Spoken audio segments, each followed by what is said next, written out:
하나님께서 오늘 우리 가운데 주시는 말씀은 사도행전 2장 43절에서 47절까지의 말씀입니다. 네, 저와 여러분들이 한 절씩 교독하시고 마지막 47절을 함께 읽도록 하겠습니다. 제가 먼저 43절을 읽습니다. 모든 사람들에게 두려움이 임했는데 사도들을 통해 기사들과 표적들이 나타났습니다. 모두 함께 모여 모든 물건을 재산과 소유물을 팔아 각 사람에게 필요한 대로 나누어 주었습니다. 한 마음으로 모이기를 힘쓰고 집집마다 빵을 떼면서 기쁨과 순수한 마음으로 음식을 함께 읽겠습니다. 그리고 하나님을 찬양하고 사람들로부터 칭찬을 받아 주께서 날마다 구원받는 사람들을 더하게 하셨습니다. 아멘. 기도하겠습니다. 사랑하는 주님 감사합니다. 하나님께서 오늘도 우리 가운데 귀한 주일 허락하시고 6월의 마지막 그리고 1년의 반을 지나며 하나님께 예배드릴 수 있도록 인도하여 주시니 감사합니다. 이제 우리가 주님의 말씀을 들으며 우리의 마음을 아버지 하나님께로 온전히 더욱더 올려드립니다. 부족했던 우리의 모습들이 말씀 가운데 찔리게 하시고 말씀 가운데 우리가 새로 잡힐 수 있도록 인도하여 주셔서 말씀이 우리 가운데 역사하시는 것들을 보게 하시며 우리가 변화하며 더욱더 하나님께서 기뻐하시는 삶으로 전환되는 우리들 될 수 있도록 인도하여 주시옵소서. 아버지 종의 부족한 모습은 가려 주시고 오직 하나님의 말씀만 들어가며 아버지 하나님과 제가 연합하여 하나님의 말씀 전할 수 있도록 성령님 우리 가운데 함께하여 주옵소서. 감사합니다. 예수님의 이름으로 기도합니다. 아멘. 네, 오늘 저는 완전히 새로운 공동체의 탄생. 네, 완전히 새로운 공동체의 탄생. 네, 부제로는 예배와 나눔의 확장이라는 제목으로 말씀을 나누겠습니다. 네, 이제 완전히 새로운 공동체가 탄생한 것을 우리가 사도행전을 통해서 보게 됩니다. 성령이 임하시고 지난주에 3,000명이 회개를 받았습니다. 그리고 그들이 하나님께서 공동체로 묶어 주셨는데 그 공동체가 오늘 이제 초대교회를 이루는 근간이 되었고 이제 계속해서 120명에서 3,000명으로 그 교회가 계속해서 확장되는 역사들을 보게 되는데 바로 이때 초대교회가 어떠한 상황들을 끼쳤는가, 어떤 성격들을 가졌는가 보는 것이 굉장히 중요합니다. 그래서 초대교회를 우리가 꿈꾸면 늘 우리가 기본으로 돌아가야 된다, 초심으로 돌아가야 된다라고 이야기하는데 그 공동체가 어떤 성격을 가지고 있었는지 아는 것이 굉장히 중요합니다. 그래서 오늘 이것들을 통해서 그 공동체가 어떤 성격을 가졌는지 한번 살펴보도록 하겠고요. 이것을 알려면 우리가 지난주 설교를 한번 돌아봐야 됩니다. 지난주 이제 중요했던 단어가 있습니다. 찔림과 회개였죠. 말씀을 들을 때 우리가 성령님께서 우리 가운데 마음에 찔림을 주신다. 그래서 그 찔림에 대해서 우리가 온전하게 반응하는 것은 회개인데, 회개라는 것은 우리가 하나님 앞에서 잘못했습니다, 그냥 고백하면서 끝나는 것이 아니라 삶의 완전한 전화를 해야 된다라고 말씀드렸죠. 그래서 영적인 예배란 마음을 새롭게 함으로 변화를 받고 우리의 몸을 하나님께서 기뻐하시는 거룩한 제물로 드리는 것. 그렇게 하나님께서 영적인 예배를 세우시고 찔림을 통해서 우리가 회개를 통해서 세례를 받고 성령의 선물을 받게 된다라고 말씀드렸고요. 그것을 베드로의 설교를 듣고 우리 구원과 성령의 그런 상관관계를 보면서 3,000명이 회개를 했다. 이게 지난주의 설교 내용이었습니다. 그런데 3,000명을 하나님께서 각자 흩으셨는가? 개토화시키셨는가? 그렇지 않죠. 하나님께서 그 3,000명이 모여서 말씀을 나누고 기도에 힘쓰도록 하셨다라는 것이 지난주에 나왔던 내용입니다. 그러면 이 폭발적인 구원의 확장, 3,000명이 공동체를 이루게 하셨는데, 더 확장되게 하셨는데, 오늘 그 공동체가 성령으로 어떤 성격들을 가지고 있었는지, 특징들을 가지고 있었는지가 이제 오늘 여러분들과 함께 나눌 내용입니다. 우리가 함께 나눠봤으면 좋겠는데요. 네, 오늘 메시지 포인트의 중요한 것은 무엇인가 하면 이 예배와 나눔이 확장되었다라는 것입니다. 공동체를 통하여서 우리가 3,000명이 늘어났듯이 그 늘어난 것이 그냥 멈추는 것이 아니라 예배와 나눔이 확장되었다라는 것이죠. 그것들이 어떻게 확장될 수 있었느냐, 그들이 어떤 마음으로 어떻게 예배했길래 어떻게 예배가 확장되었고 어떻게 나눔이 확장되었는지를 우리가 오늘 말씀을 통해서 살펴보도록 하겠습니다. 네, 오늘 말씀 43절의 말씀인데요. 우리 43절의 말씀 다 같이 한 목소리로 읽어보겠습니다. 시작. 모든 사람에게 두려움이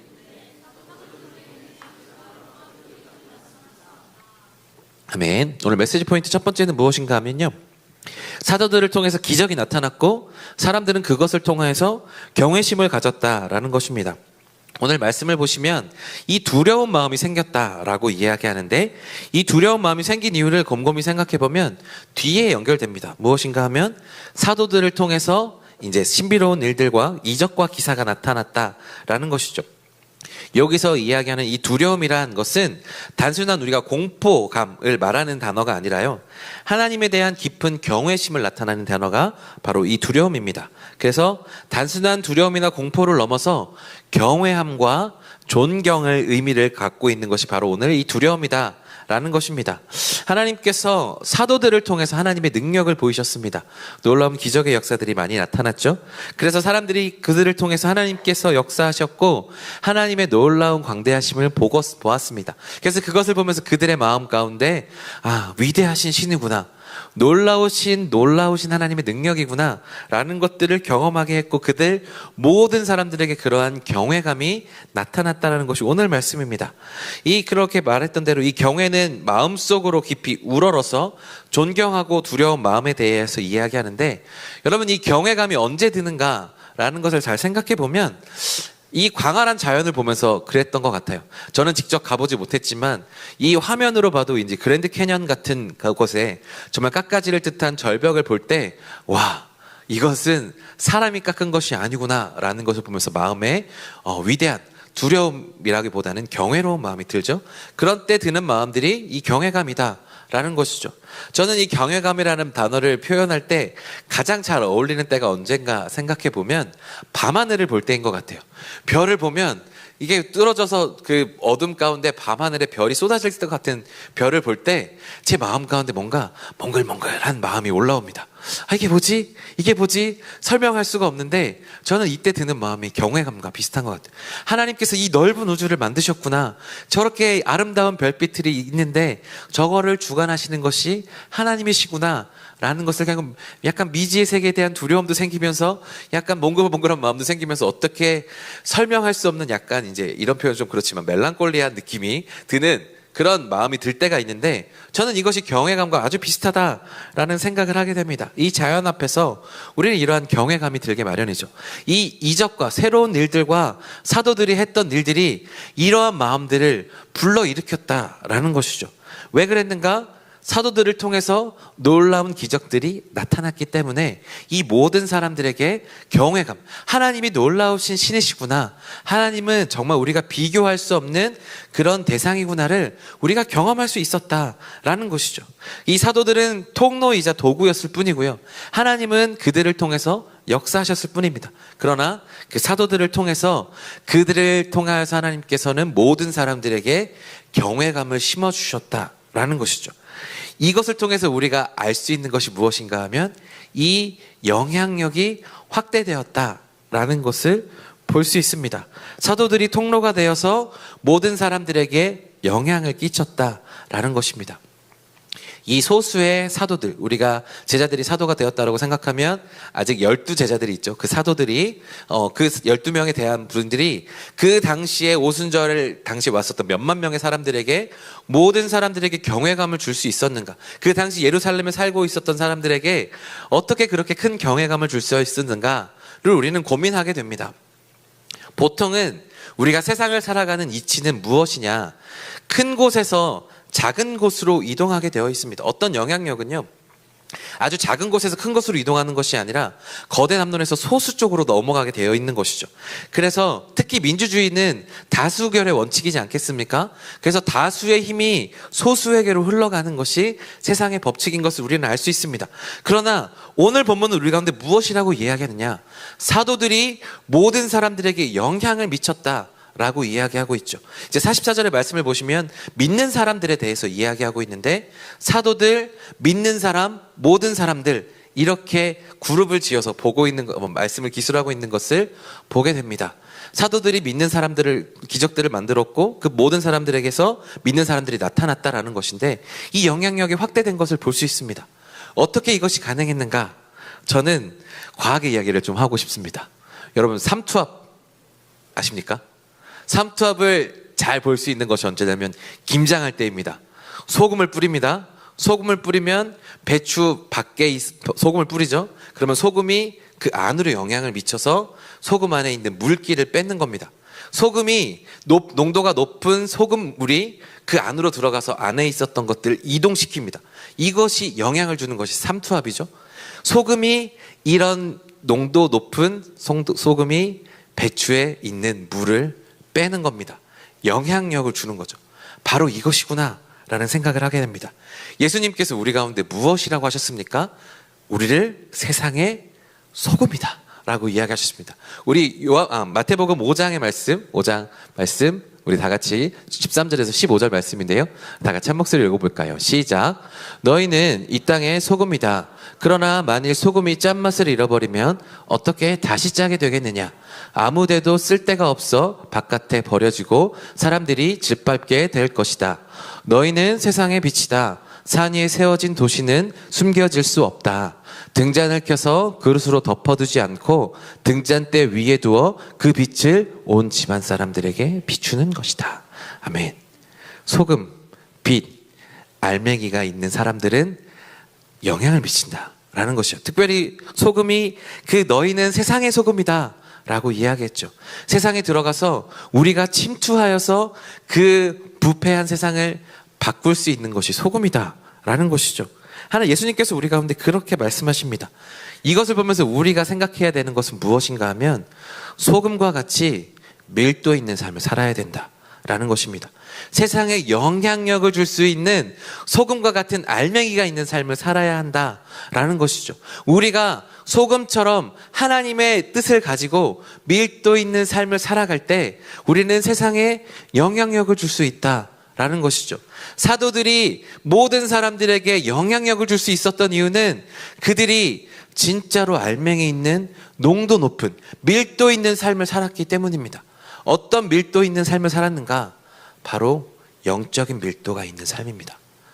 우리가 작년부터 계속해서 이야기했던 것이 카이로스죠. 사람은 영혼 육으로 나눠져 있습니다. 그래서 영혼 육으로 나누는데 영이 혼에게, 혼이 육에게 영향력을 줍니다.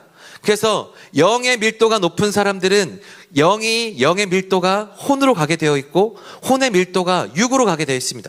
이것이 건강한 그리스도인이라고 우리가 카이로스에서 배웠었죠. 그러나 세상은 어떻게 되어 있느냐? 육의 밀도를 가지고 살아갑니다. 혼의 밀도를 가지고 살아갑니다. 그래서 혼에 계속해서 밀도를 주고 영향력을 주고 거기에 에너지를 쏟죠. 그러면 그렇게 살아가는 사람들이 일반 사람들인데 우리는 영적인 영역에 힘을 주고 에너지를 주고 살아가야 된다라는 것이죠. 그렇게 영을 우리가 발달시키고 영의 밀도를 응집시킬 때 그 영이 혼에게, 혼이 육에게 그렇게 밀도 있게 우리가 영향력을 줄 수 있도록 사는 것이 바로 건강한 그리스도인이다라는 것이죠.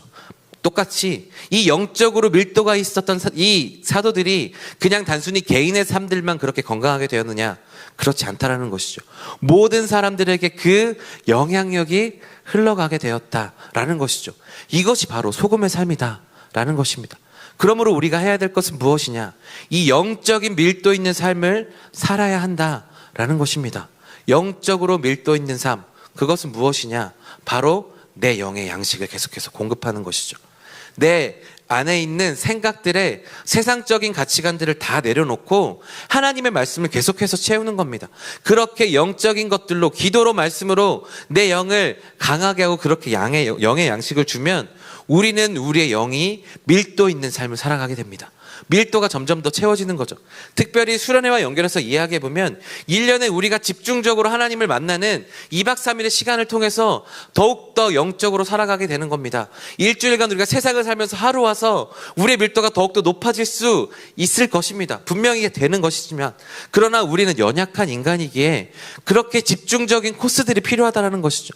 무너진 삶이 더욱더 많아질수록 우리는 집중 회복 코스들이 필요할 때가 있습니다. 바로 그것이 수련회라는 것이죠. 내가 세상 속에서 살면서 무너지고 죄악된 세상 속에서 내가 영향을 받고 영적인 밀도 있는 삶을 살았어야 되는데 그것이 아니라 혼의 밀도 있는 삶, 육의 밀도 있는 삶을 살아서 세상과 동일하게 살면서 서로가 서로에게 영향을 주지 못하는 삶을 살아갔던 우리들이 수련을 통하여서 하나님의 집중 회복 훈련을 받으면서 영의 밀도를 채우고 그렇게 우리가 세상으로 나아가는 것, 바로 이것이 수련회라는 것이죠. 그러므로 사랑하는 여러분, 우리는 이 영적인 밀도를 높이기 위해 계속해서 노력하는 사람들이어야 됩니다. 수련회도 가고 예배에 목숨 걸고 찬양하고 기도하고 말씀 보는데 우리가 힘을 기울여서 영적인 밀도가 높아진 삶을 살아가게 되면 자연스럽게 우리는 삼투압 현상이 그렇게 침투해서 들어가는 것처럼 그 안에 있었던 모든 물을 빼서 배추가 오래 저장될 수 있도록 하는 것처럼 염장하면 오래 할 수 있는 것처럼 세상에 있었던 죄와 허물을 다 끄집어내고 우리 안에 있는 하나님의 은혜로 채울 수 있는 세상을 채우는 것이 바로 우리들이 할 일이다 라는 것이죠. 그런데 그 짠맛을 잃어버리면 우리는 아무것도 아니다 라고 예수님께서 말씀하시죠. 우리는 이 영적인 밀도를 채우며 살아가는 소금과 같은 사람들이 되어야 된다라는 것입니다. 바로 이 경외감을 줄 수 있는 것은 바로 이 영적인 것들이라는 것이죠. 이 예배를 통하여서 말씀을 통하여서 우리가 하는 기도를 통하여서 우리 안에 경외감을 채우고 우리 안에 하나님의 놀라우심을 채워가기 시작하면 그것들이 세상을 향해 흘러가게 되어 있다라는 것이죠. 그래서 우리가 아무리 소수일지라도 우리는 넘어지지 않고 세상을 오히려 바꿀 수 있는 놀라운 능력이 되는 것입니다. 그러므로 사랑하는 여러분, 이것들을 기억하시면서 영적으로 더욱더 농도 있고 밀도 있는 삶을 살아가시기를 간절히 소망합니다. 그래서 시간을 더욱더 하나님께 투자하십시오. 우리가 밀도 있는 삶을 살고 농도 높은 삶을 살아갈 때 세상 사람들이 똑같은 한 시간을 가지고 살아가는 것보다 더 많은 시간들을 할 수 있습니다. 그것이 성령의 역사이고 하나님께서 우리 가운데 주신 축복이다라는 것이죠. 밀도 높은 삶으로 우리가 하나님 앞에 더욱더 나아갈 수 있는 우리들 되기를 간절히 소망합니다. 우리 그 다음 말씀 44절에서 46절의 말씀인데요. 우리 44절에서 46절 말씀 다 같이 한 목소리로 읽어보겠습니다. 시작. 사람들이 각 사람에게 필요한 대로 그리고 날마다 성전에서 한 마음으로 모이기를 힘쓰고 집집마다 빵을 떼면서 기쁨과 순수한 마음으로 음식을 나눠 먹. 아멘. 오늘 메시지 포인트는 두 번째는 무엇인가 하면요. 이 초대교회는 어떤 특징이 있었느냐. 모이는 것이 기쁘고 나누는 것이 당연한 공동체였다라는 것입니다. 저는 이것을 한마디로 정의하자면 이렇게 정의할 수 있을 것 같습니다. 나와 너가 구분되지 않는 공동체. 나와 너가 구분되지 않고 하나 되는 우리로 묶일 수 있는 공동체가 이렇게 되는 것입니다. 여러분, 저를 오래 보신 분들은 아시겠지만 제가 사역적인 일을 가지고 있는 사람이거든요. 저는 아이 성향이 좀 더 강한 목회자예요. 그래서 혼자 있는 것이 편하고 혼자 있는 것이 되게 좋습니다.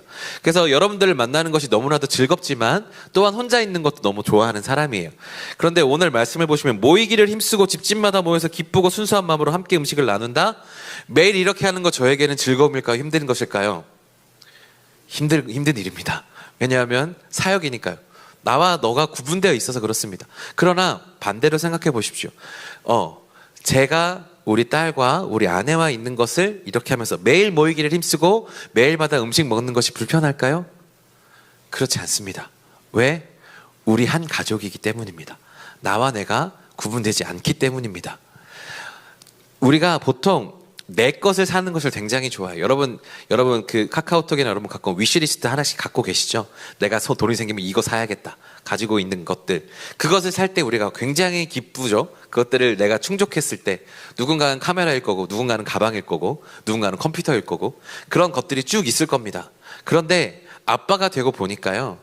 제가 그것들을 사지 않아도 우리 아이한테 그거보다 더 큰 돈을 쓰는 게 아깝지가 않더라고요. 저한테는 제 옷 하나 사는 제가 5만 원짜리 옷을 사려고 하면 한번 고민합니다. 너무 비싼 것 같은데 더 싸고 저는 뭐 10,000원, 20,000원 사도 괜찮아요. 근데 우리 딸이 한 7만 원, 8만 원짜리 옷이 마음에 든다라고 하면 제가 안 사줄까요? 기쁜 마음으로 사줘. 잘 어울리네. 입어. 그렇게 하는 게 아빠의 마음이에요. 이게 나와 내가 구분되지 않는다라는 거거든요. 저 아이는 저보다 제가 내 자신보다 더 사랑하는 아이예요. 초대교회가 이렇게 될 수 있었다는 것은 무엇인가 하면 그만큼 하나님의 사랑이 가득했다라는 것이죠. 사랑이 가득해지면 어떻게 되느냐? 나와 내가 구분이 되지 않는 겁니다. 지금 여러분들이 있는 여러분들의 모습을 보면서 내가 잘 되는 것만 기쁜 것이 아니라 상대방이 잘 되는 것이 너무나도 기쁜 일이죠. 그리고 상대방이 아픈 것이 내가 내 일처럼 아픈 것이 그 공동체의 특징이었다라는 것이죠. 하나님의 성령께서 우리 가운데 오셔서 같은 마음으로 만들어 주셔서 나와 내가 구별되지 않도록 만드신 것이 하나님의 역사다라는 것이죠. 그래서 그랬기 때문에 모이는 것이 기쁘고 내 것을 더 써도 아깝지가 않고 그들에게 내가 내 것을 더 해주더라도 그들의 아픔을 지나가게 하고 그들의 기쁨을 함께 나누고 모여서 이야기하는 것이 너무 즐거운 것이 바로 그들의 공동체였다는 것이에요. 이것이 정말 초대교회가 가졌던 놀라운 사랑의 역사인 것 같아요. 우리가 이것에서 조금 더 발전시켜보면 우리가 지금은 그렇게 많이 유행하고 있지만 예전에 소셜 커머스라고 우리가 공동구매를 많이 해서 그것들을 플랫폼했던 것들이 많이 있잖아요. 제가 이것들을 생각했던 경우가 있었는데 언제였냐면 이제 우리 아이가 어렸을 때였습니다. 어렸을 때였는데 이제 마트 같은 데 가면 동전 넣고 타는 회전목마가 있죠. 그거를 한 번 탈 때마다 1,000원씩 넣어야 됩니다. 한 번 타면 애들이 만족하나요? 그때 당시는 만족하지 않습니다. 1,000원, 2,000원, 3,000원 깨집니다. 그런데 1,000원을 가지고 3번을 탈 수 있는 방법이 있어요. 뭘까요? 회전목마 주변에 똑같은 사람들이 있어요. 그래서 그 사람들과 함께 암묵적으로 이렇게 눈빛이 통합니다. 그래서 같이 태워요. 그리고 이번에는 제가 1,000원을 넣습니다. 그러면 아이랑 그 옆에 있는 애가 같이 타죠. 반대로 둘째 다른 사람이 제가 타는 것을 보고 똑같이 1,000원을 놓으면 우리 아이도 타고 그 아이도 타는 거죠. 그 사람이 많이 모이면 그것들을 같이 나눌 수 있으면 그것들을 함께 나누는 것이 함께 즐거움이 됩니다. 이것이 진짜 하나님이 가지신 공동체의 것이거든요. 내 것이 상대방 것이 되고 상대방 것이 내 것이 되고 그것들을 함께 나누면서 함께 즐거움을 나눌 수 있는 것. 이것이 너와 내가 구분되지 않는 것입니다. 우리 딸만 타야 돼. 너는 타지 마. 그러고 하면 1,000원 가지고 한 번밖에 못 타는 거죠. 그러나 1,000원 가지고 너와 나를 구분하지 않으면 여러 개를 탈 수 있는 것입니다. 그래서 우리는 어떻게 해야 되느냐? 성령님께 간구해야 되는 거죠. 하나님, 우리 공동체가 우리가 되게 하여 주옵소서. 하나가 되게 하여 주옵소서. 나와 네가 너가 구분되지 않는 공동체가 되게 하여 주옵소서. 저 사람이 잘 되는 것이 내 일처럼 기쁘고 저 사람이 안 되는 것이 정말 내 일처럼 슬픈 그런 공동체가 된다면 오늘 이러한 모습을 만들어낼 수가 있는 거죠. 그런데 이것이 참으로 쉽지 않습니다. 성령님의 은혜가 아니고서는 우리는 우리 스스로가 너무나도 나 자신을 너무나도 아끼는 것이 우리들이에요. 예수님께서 이웃들을, 하나님을 내 몸과 같이 사랑하라 라고 말씀하셨어요. 나를 사랑하는 것 같이 이웃들을 사랑하라 라고 이야기합니다.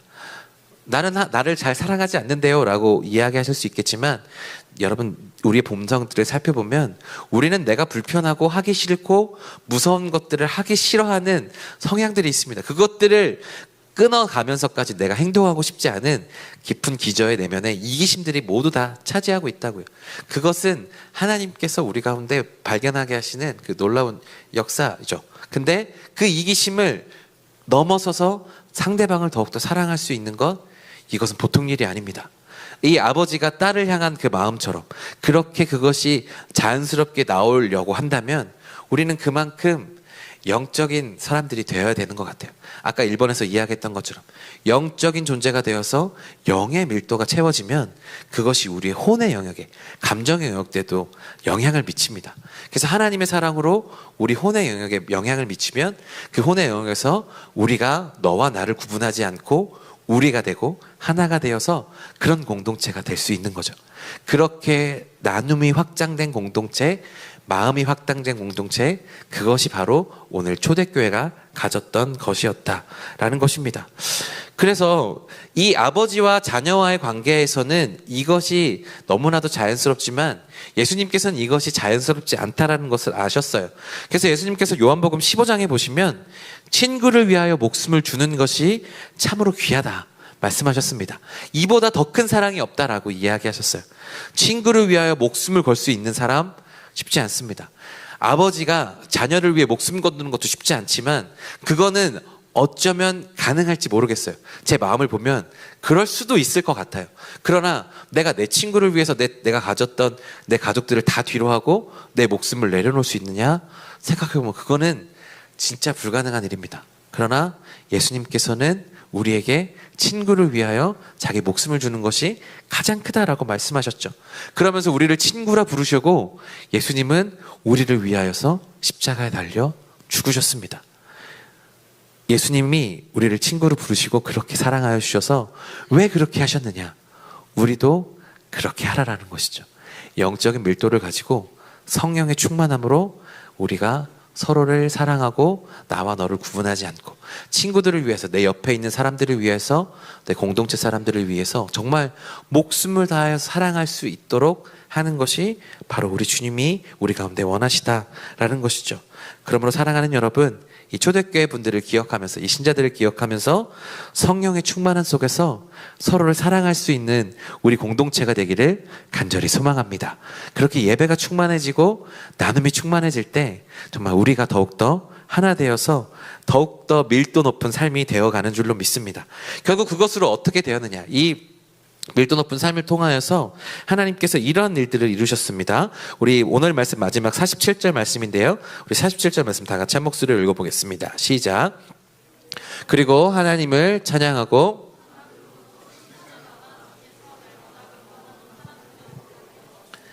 아멘. 오늘 메시지 포인트 세 번째는 무엇인가 하면요, 하나님을 향한 찬양과 사람들의 칭찬 듣는 이 초대교회는 예배 공동체였고 예배 공동체는 날마다 수가 더해졌습니다. 오늘 말씀을 보시면 우리 47절 한번 다시 띄워주시겠어요? 보시면 47절 다시 띄워주시면 하나님을 찬양하고 사람들로부터 칭찬을 받았다 라고 이야기합니다. 하나님을 찬양하는 공동체, 사람들로부터 칭찬받는 공동체. 그런데 여기서 우리가 중요하게 생각해야 될 것은 무엇인가 하면 하나님을 찬양하는 것과 사람들로부터 칭찬을 받는 이 단어는 동일한 뜻입니다. 찬양이란 무엇인가 하면요, 하나님을 칭찬하는 거예요. 하나님을 높여드리면서 하나님 정말 위대하신 분이십니다 라고 이야기하는 것이 찬양입니다. 그리고 사람들이 너 정말 하나님 잘 믿는구나 라고 이야기하고 칭찬받는 것이 칭찬이죠. 그래서 하나님을 찬양했다, 사람들에게 칭찬받았다 라는 것은 어쩌면 동일한 것일지 모르겠습니다. 그리고 이 찬양이라는 단어의 어원들을 살펴보면 결국 예배와 연결이 되어 있습니다. 그래서 하나님을 날마다 찬양한다 라는 것은 무엇을 뜻하느냐? 날마다 하나님을 예배하는 공동체였다 라는 것이죠. 날마다 하나님을 예배하면서 모여서 함께 모여 예배하고 하나님을 찬양할 때 그들의 영적 밀도가 높아졌다는 것입니다. 그냥 개인적인 삶의 밀도만 높아졌을 뿐만 아니라 그 공동체 안에 영적인 밀도가 더욱더 높아졌다는 것이죠. 그래서 그것들이 확장이 되어서 그들의 삶을, 공동체의 삶을 완전히 변화시킨 것이죠. 그래서 그것들이 이어져서 사람들에게 칭찬을 받는 겁니다. 그런데 무엇이라고 이야기하느냐? 모든 사람들에게 칭찬을 받는다라고 합니다. 우리가 주변 사람 몇 사람들한테는 칭찬을 받을 수가 있어요. 그런데 모든 사람들에게 칭찬을 받는 것이 가능하냐? 그거 쉽지 않죠. 왜? 나와 생각들이 다른 사람들이 있기 때문에요. 내가 행동하는 것이 다르기 때문에 누군가는 나와 똑같은 생각을 하면 이것은 동일한 거야 라고 칭찬할 수 있겠지만 나와 생각을 다르게 하는 사람들은 칭찬하지 않고 그거 잘못된 거 아닌가 라고 이야기할 수 있는 게 인간적인 마음이라고요. 그러나 모든 사람들이 그들을 칭찬했다라는 것은 무엇인가 하면 사람들이 그들이 모여서 함께 예배하는 것을 보고 예배가 확장되어서 서로 사랑하는 모습을 본 거예요. 진짜 영적인 하나님을 향한 믿음의 사람들은 무엇이 달라도 다르구나 라는 것이 느껴진 거죠. 모든 것을 내 것처럼 취하지 않고 다른 사람들을 위해 나누고 함께 모여서 매일매일 모여서 기도하고 매일매일 예배하면서 그렇게 모이기를 힘쓰고 서로 사랑하고 그것을 그냥 단순히 공동체에서만 그러는 것이 아니라 모든 사람들에게 세상에 그런 선한 모습으로 흘려보내는 초대교회의 모습을 보면서 모든 사람들이 칭찬했다라는 것입니다. 결국 예배는 사람들을 향한 칭찬으로 연결되게 되어 있다는 것을 오늘 말씀 우리 가운데 이야기해주고 있습니다. 여러분, 예배를 내가 잘 드린다라고 이야기하면서 주변 사람들에게 칭찬을 받지 못한다. 칭찬을 받지 못한다라도 오히려 내가 예배를 잘 드리고 있는데 오히려 내가 그 사람들에게 손가락질을 당하고 있다라는 그런 생각이 드시면 여러분, 우리 예배를 점검해 봐야 됩니다. 내가 진짜 예배를 드리고 있는가? 예배를 그냥 형식적으로 드리고 있는 것은 아닌가? 일주일에 한 번 오는 것으로 내 예배를 온전히 다했다라고 생각하고 살아가고 있는 것은 아닌가? 오늘 성경은 우리 가운데 분명하게 이야기합니다. 예배를 드리는 영적인 밀도가 높은 사람들은 그것들이 영향력을 끼치게 되어 있고 그것들이 사람들에게 칭찬받는 것으로 이어진다라고 우리 가운데 분명하게 이야기를 하고 있는 거죠.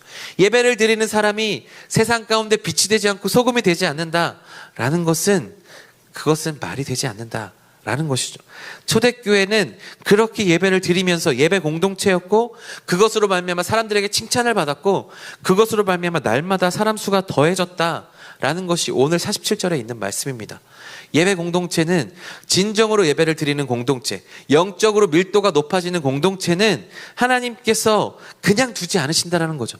사람들에게 칭찬을 받고 그들의 삶이 변화되게 하고 그 영향력이 계속해서 흘러가게 하셔서 사람들에게 이것은 하나님이 하시는 거구나, 이 공동체는 하나님이 있으시구나 라는 것을 경험하게 되고 이 사람의 삶은 하나님께서 붙드시는구나를 경험하게 돼서 칭찬하고 그것들에 감화감동한 사람들이 교회로 공동체로 발걸음을 자연스럽게 옮긴다라고 우리 가운데 이야기하고 있는 거죠. 그러므로 사랑하는 여러분, 우리가 해야 될 것은 무엇입니까? 바로 이 영적인 밀도를 계속해서 높이는 것입니다. 이것을 예배하는 것으로 우리는 계속해야 됩니다. 예배는 이곳에서 드리는 이 공적인 예배뿐만 아니라 우리 삶에 드리는 예배를 수반하는 일입니다. 그냥 단순히 와서 내가 일주일에 1시간 반, 2시간 정도 떼어놓고 예배 드리는 것으로 내 모든 예배의 의무를 다했다고 생각하시면 착오입니다. 예배는요, 우리의 최상의 가치를 하나님께 올려드리는 겁니다. 내가 소중하게 생각하는 것들 하나님을 위해서 내려놓을 수 있어야 되고 내가 하나님을 위해서 내가 소중하게 생각하는 것들 다 하나님 앞에 내려놓고 이 모든 것들을 올려드릴 수 있는 것이 진짜 최상의 예배다라는 것이죠. 내가 가장 소중하게 생각하는 내 자신도 내려놓고 하나님께 올려드리고 그렇게 서로를 사랑하는 마음으로 그렇게 공동체를 이루어가고 그렇게 모여서 계속 영적인 밀도가 높아져 갈 때 그렇게 하나님은 우리를 사용하셔서 예배 공동체로 만들어 가시고 그렇게 사람의 수가 더해진다라는 것입니다. 저는 오늘 말씀을 준비하면서 이런 생각이 자꾸 떠올라요. 하나님께서 우리의 밀도를 한번 재보시면 어떻게 될까? 내 영적인 밀도를 몇 퍼센트일까? 내 영적인 농도는 몇 퍼센트일까? 궁금하게 되더라고요. 그런데 내가 예배를 드리고 예배를 드리기에 힘쓰고 내가 더욱더 말씀을 계속해서 하면 내 밀도는 점점 더 상승 곡선을 그릴 것 같아요. 그러나 그렇게 하지 않고 예배를 소홀히 하고 말씀 읽는 것을 소홀히 하고 기도를 소홀하게 하면 영적인 밀도가 점점 더 옅어질 것 같아요.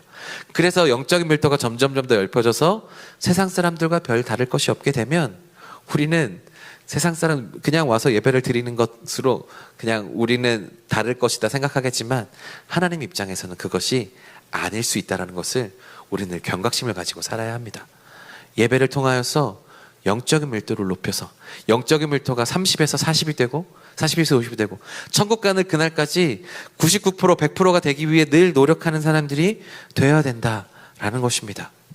이것은 음악하는 사람들이 잘 하는 것 같아요. 연주가들이 늘 하는 이야기가 무엇입니까? 나의 최고의 연주는 오늘이다. 매일매일 연습해서 오늘이 나의 최고의 연주였다라고 이야기합니다. 하루만 쉬어도 내 연주는 달라진다라고 이야기해서 연습을 매일매일 하는 것이 대가들입니다. 음악하는 대가들이요.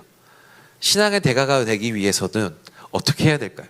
내가 이 정도 올라왔으니까 이제 됐어, 쉬어도 돼 라고 마음 놓는 순간 우리는 내려갑니다. 물의 밀도는 점점 더 내려갑니다. 세상이 자꾸 우리 가운데 물을 줍니다.